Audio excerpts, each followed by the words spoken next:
Municipality of Alegria.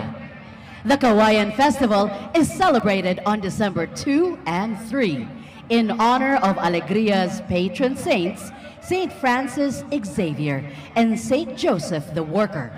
Kawayan means bamboo in Cebuano. This festival promotes the town through one of its sources of livelihood, creating various products using bamboo as the primary material. Special thanks to Mayor Honorable Gilberto F. Magallon, Vice Mayor Honorable Verna Magallon, and our Honorable Municipal Councilors.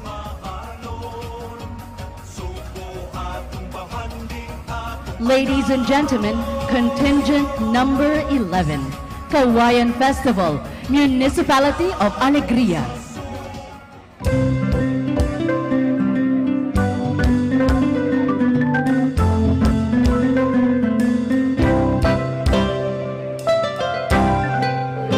Maayong buntag, kuya! Maayong buntag po din, day. Asa tapitiri ang manindot nga tourist spots? Uy, kaswerte ni mo, Inday. Kinaa sa Alegria ang pinakanindot ng mga falls ug uban pang nindot nga tourist spots. Mao ba, kuya? Salamat kaayo, kuya, ha? Swerte kay ko. Malas lang ko sa gugma. Diri sa Alegria, ato magtangon ang imong kasubo. Kay mag-alegre ta!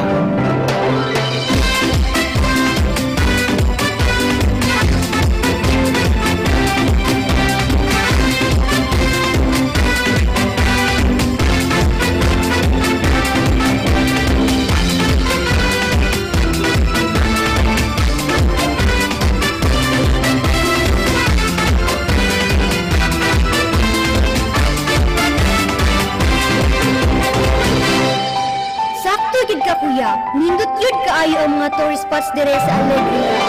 Dili lang kini ang imong masaksihan, Inday.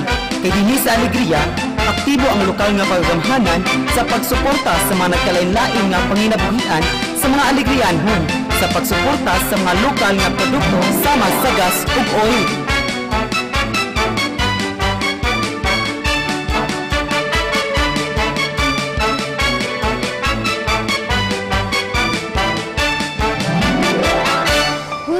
Ang akong bilib sa inyong opisyales, kuya. Pagkabulahan sa mga Alegrianhon, ang akong tanan kasubo gitayop sa preskong hangin diri sa Alegria. Ug hinahinay nawala ang akong tanan kasakit, ug hinahinay siya nailistan sa akong malipayon ug di makalimtan nga bakasyon. Ikaw, kamo, ang bahande sa Alegria. Ug karon, mas musamot imong kabilib kung masaksihan nimo ang garbo sa Alegria, ang Kawayan Festival.